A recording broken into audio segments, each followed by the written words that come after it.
que acontece? Essa regulamentação inicial era uma medida provisória chamada MP 871, que foi apresentada pelo governo Jair Bolsonaro, que era uma MP bem grande, ela não dizia respeito só aos descontos das aposentadorias, né? Ela era uma MP que visava várias medidas para controlar fraudes e corrupção no INSS. E lá no meio ela falava dessa questão dos descontos que eram feitos na folha dos aposentados, que já eram alvo de muitas denúncias de fraude. E eles previam ali, todo mundo que tiver o seu desconto feito na folha para pagar uma entidade associativa tem que revalidar esse desconto ano a ano. Então o aposentado tinha que ir lá e dizer se essa era a medida original. Tinha que ir lá e dizer, olha, confirmo, continuo filiado, quero esse desconto.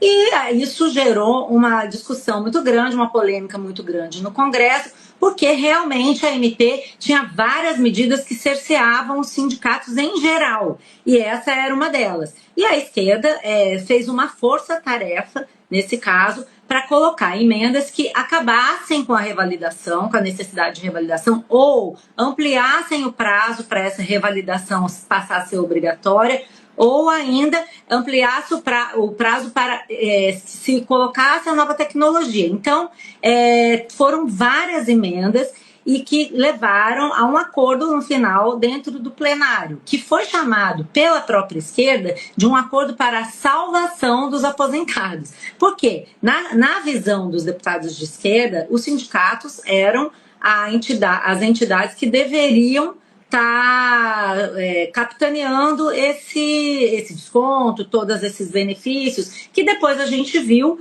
que dados em larga escala, em massa, levaram a uma série de fraudes, né, que foram também fraudes em massa. E a discussão era justamente essa. Por que eu fui fazer essa pesquisa, Júlia? Porque a gente está vendo aí todo esse debate da CPI do INSS, e vocês falaram, eu vi na semana passada, sobre o vídeo do Nicolas, e de toda a resposta que foi dada pelo governo, do deputado Nicolas Ferreira, em que se discute isso. Foi o PT que roubou os aposentados, foi o governo Bolsonaro que roubou os aposentados. A minha ideia era, olhando a tramitação, ver aonde que se abriram as brechas para que esses descontos fossem aplicados em larga escala, sem fiscalização.